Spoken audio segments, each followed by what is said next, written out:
ನಾನು ಶ್ರೀಹರ್ಷ. ನಾನು ಗಂಗಾ. ನಾವು 9ನೇ ತರಗತಿಯಲ್ಲಿ ವ್ಯಾಸಂಗ ಮಾಡುತ್ತಿದ್ದೇವೆ. ಇಂದು ನಾವು ಅಲ್ಲಮಪ್ರಭು ಹಾಗೂ ಅಕ್ಕ ಮಹಾದೇವಿಯರ ನಡುವೆ ನಡೆದ ಸಂಭಾಷಣೆಯನ್ನು ಹೇಳಲು ಇಷ್ಟಪಡುತ್ತೇವೆ. ಮದದ ಯೌವನ ಒಣೊಳಗೊಂಡ ಸತಿ ನೀನು ಇತ್ತಲೇಕೆ ಬಂದೆಯವ್ವ?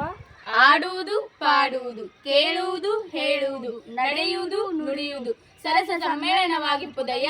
ಚನ್ನಮಲ್ಲಿಕಾರ್ಜುನ ದೇವಯ್ಯ, ನೀ ಕೊಟ್ಟ ಆಯುಷ್ಯವುಳ್ಳ ನಕ್ಕರಲಿಂಗ ಸುಖಿಗಳ ಸಂಘದಲ್ಲಿ ದಿನಂಗಳ ಕಳೆವೆನು. ಸತಿ ಎಂದರೆ ಮುನಿವರು ನಮ್ಮ ಶರಣರು. ನಿನ್ನ ಪತಿಯ ಕುರುಹು ಹೇಳಿದರೆ ಬಂದು ಕೊಳ್ಳಿರು, ಇಲ್ಲದಿದ್ದರೆ ತೊಲಗುತ್ತಾಯೇ. ಹರನೆ, ನೀ ನನಗೆ ಗಂಡನಾಗಬೇಕೆಂದು ಅನಂತ ಕಾಲ ತಪ್ಪಿಸಿದೆ ನೋಡ. ಹಸೆಯ ಮೇಲನ ಮಾತು ಬೆಸಗೊಳ್ಳಲಟ್ಟಿದರೆ ಶಶಿಧರನ ಹತ್ತಿರಕ್ಕೆ ಕಳುಹಿದರೆಂಬವರು ಭಸ್ಮವನೇ ಹೂಸಿ ಕಂಕಣವನೇ ಕಟ್ಟಿ ಚನ್ನ ಮಲ್ಲಿಕಾರ್ಜುನ ತನಗೆ ನಾನಾಗಬೇಕೆಂದು.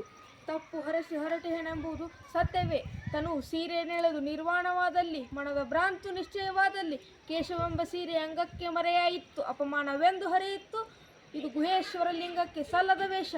ಕಾಯ ಕರಣೆ ಕಂದಿದಡೇನಯ್ಯ, ಕಾಯ ಮಿರ್ರಣೆ ಮಿಂಚಿದಡೇನಯ್ಯ, ಅಂತರಂಗ ಶುದ್ಧವಾದ ಬಳಿಕ ಚನ್ನ ಮಲ್ಲಿಕಾರ್ಜುನ ಲಿಂಗವು ಕಾಯ ಹೇಗಿದ್ದರೇನಯ್ಯ.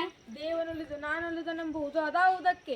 ಭಾವಶುದ್ಧವಾದಲ್ಲಿ ಸೀರೆ ನೆಳೆದು ಕೂದಲನ್ನು ಮರೆಸಲೇತಕ್ಕೆ, ಅದು ಅಂತರಂಗದ ನಾಚಿಕೆ, ಬಾಯಿಯದಲ್ಲಿ ತೋರಿತ್ತು. ಇದು ಗುಹೇಶ್ವರ ಲಿಂಗಕ್ಕೆ ಒಲವರವಲ್ಲ.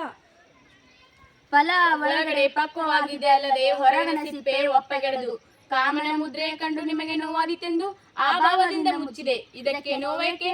ಕಾಡದಿರಣ್ಣ ಚನ್ನ ಮಲ್ಲಿಕಾರ್ಜುನ ದೇವರ ದೇವನ ಒಳಗಾದವಳ. ನೀ ದೇವರೊಳಗೋ ದೇವರು ನಿನ್ನೊಳಗೋ ಎಂಬಟ್ಟಾವಣರಿ. ಸಿಪ್ಪೆ ಒಪ್ಪಗೆಟ್ಟಾಗ ಹಣ್ಣಿನ ರಸ ಕೊಳಕಾಯಿತು.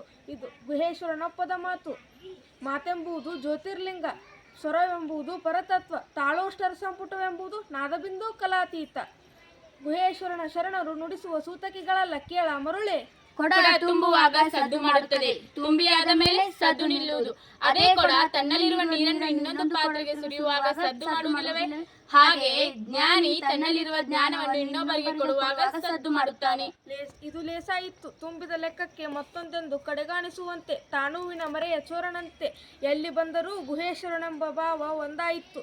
ತಾಯೇ ನಿಮಗೆ ಶರಣು ಶರಣಾರ್ಥಿ. ಪ್ರಭುವೇ ನಿಮಗೆ ಶರಣು ಶರಣಾರ್ಥಿ.